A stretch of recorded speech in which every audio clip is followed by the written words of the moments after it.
Brought to you by Agilus Diagnostics.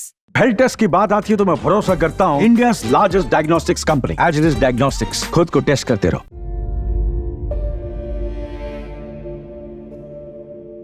Bharat के famous businessman और social worker Ratan Tata का 9 अक्टूबर की रात 11 बजे मुंबई के ब्रीच कैंडी अस्पताल में निधन हो गया।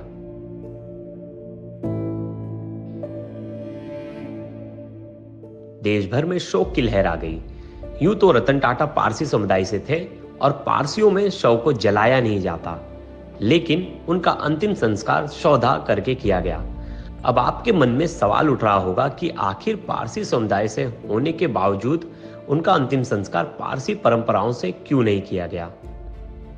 आइए बताते हैं इसके पीछे की वजह और साथ ही समझते हैं पारसी समुदाय की उन खास परंपराओं को जिनसे ये सवाल और भी अहम हो जाता है।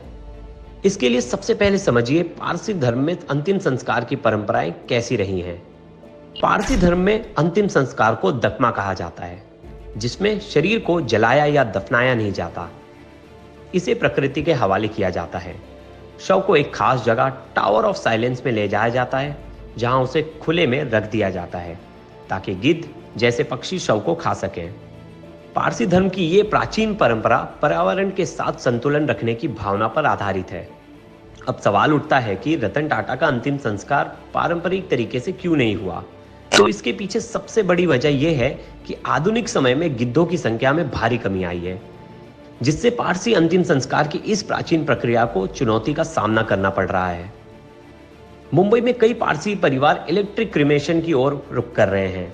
टाटा सन्स के पूर्व चेयरमैन साइरस मिस्त्री की दुर्घटना में मौत के बाद उनका अंतिम संस्कार पारसियों के बनाए इलेक्ट्रिक क्रिमिनेशन गृह में किया गया था। एक रिपोर्ट के मुताबिक 1980 के दशक में देश में गिद्धों की आबादी 4 करोड़ थी, जो घटकर मात्र 19,000 रह गई। इसके चलते पारसी समुदाय के बीच अंतिम संस्कार का तरीका बदला। इसके अलावा सर्वे के मुताबिक पारसियों की तादाद 2 लाख से कम है। इस समुदाय को अंतिम संस्कार की अनोखी परंपरा के चलते दुनिया भर में मुश्किल का सामना करना पड़ रहा है। टावर ऑफ साइलेंस में सही जगह नहीं मिलने पर और खासकर भारत में गिद्ध जैसे पक्षियों के आसमान से गायब हो जाने के चलते पिछले कुछ सालों से पारसी लोगों ने अपने अंतिम संस्कार के तरीके में बदलाव शुरू किया है, और रतन टाटा का अंतिम संस्कार भी इसी परिस्थितियों में करने का मुख्य कारण यही है। रतन टाटा का जाना भारतीय उद्योग जगत और समाज सेवा के लिए एक बहुत ही क्षति है, लेकिन उनकी विरासत और आदर्श ऐसे ही हर भारतीय को प्रेरित करते रहेंगे।